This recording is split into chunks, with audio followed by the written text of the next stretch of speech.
Assalamualaikum warahmatullahi wabarakatuh. Perkenalkan, nama saya Rahmat Safrul Andani dari Program Studi Ilmu Pemerintahan Stisipol Raja Haji Kota Tanjung Pinang. Pada kesempatan kali ini saya akan menjelaskan salah satu model dalam perumusan kebijakan. Model yang saya ambil adalah model kelembagaan. Konsep model kebijakan publik. Model adalah representasi sederhana mengenai aspek-aspek yang terpilih dari suatu kondisi masalah yang disusun untuk tujuan tertentu. Model kebijakan dinyatakan dalam bentuk konsep atau teori, grafik atau persamaan matematis. Karakteristik model kebijakan publik. Yang pertama itu sederhana dan jelas. Yang kedua, ketetapan identifikasi. Yang ketiga, menolong untuk melancarkan suatu komunikasi.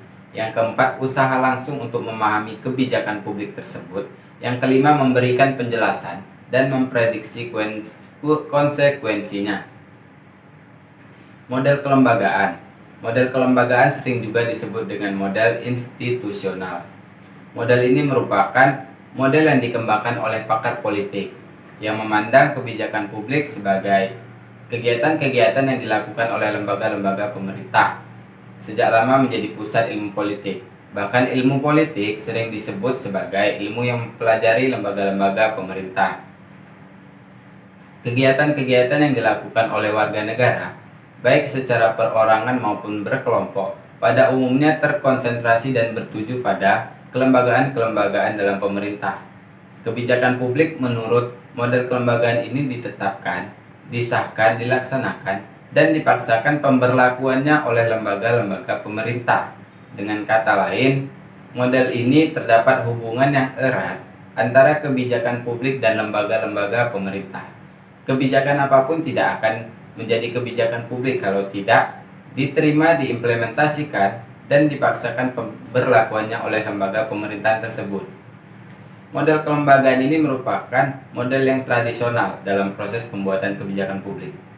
Fokus atau pusat perhatian model ini terletak pada struktur organisasi pemerintah, karena kegiatan politik berpusat pada lembaga pemerintah. Oleh karena itu, kebijakan publik secara otoritatif dirumuskan dan dilaksanakan di lembaga-lembaga pemerintah. Model kelembagaan merupakan model yang paling sempit dan sederhana dalam formulasi kebijakan publik. Model ini mendasarkan pada fungsi-fungsi kelembagaan dari pemerintah di setiap sektor dan tingkat formulasi kebijakan. Seperti yang dikatakan Thomas, hubungan antara kebijakan publik dan lembaga-lembaga pemerintahan itu amat erat. Suatu kebijakan publik tidak akan menjadi kebijakan sebelum diadopsi, dilaksanakan, dan diperkuat oleh lembaga pemerintahan itu sendiri. Pemerintah memang sah membuat kebijakan publik. Fungsi tersebut bersifat universal, dan memang pemerintah memonopoli fungsi pemaksaan atau koersif dalam kehidupan bersama tengah-tengah masyarakat. Kelemahan pendekatan kelembagaan ini yang paling mencolok adalah bahwa ilmu politik tidak mencurahkan perhatian yang banyak pada hubungan antar struktur lembaga-lembaga pemerintah dan substansi kebijakan publik. Sebaliknya, studi-studi lembaga biasanya lebih berusaha menjelaskan lembaga-lembaga pemerintah secara khusus, misalnya struktur, organisasi, kewajiban dan fungsi-fungsi, tanpa secara otomatis menyelidiki dampak dari karakteristik lembaga-lembaga tersebut pada hasil-hasil kebijakan. Aturan konstitusi dan undang-undang dijelaskan secara terperinci sebagaimana kantor-kantor dan badan-badan pemerintahan yang banyak sekali jumlahnya, baik di pusat maupun di daerah-daerah.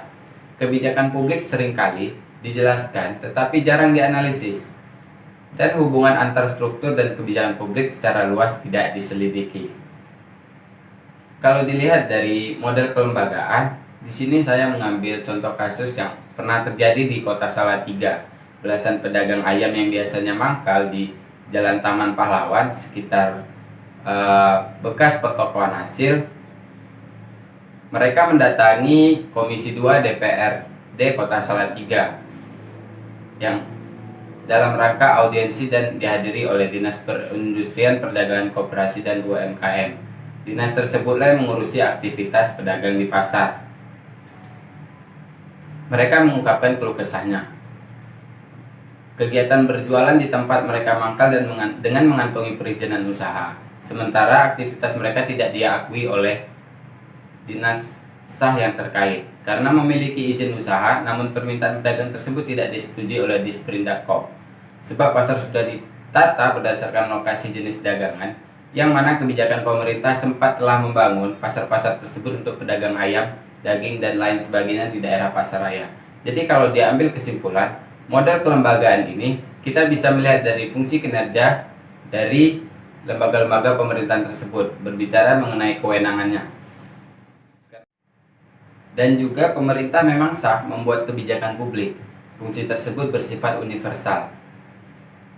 Dan memang pemerintah memonopoli fungsi pemaksaan dalam penerapan kebijakan tersebut di tengah-tengah masyarakat. Mungkin hanya itu yang dapat saya sampaikan pada kesempatan kali ini. Apabila ada kekurangan dan kesalahan kata dalam penyampaian, mohon dimaafkan. Wabillahi taufik wal hidayah. Wassalamualaikum warahmatullahi wabarakatuh.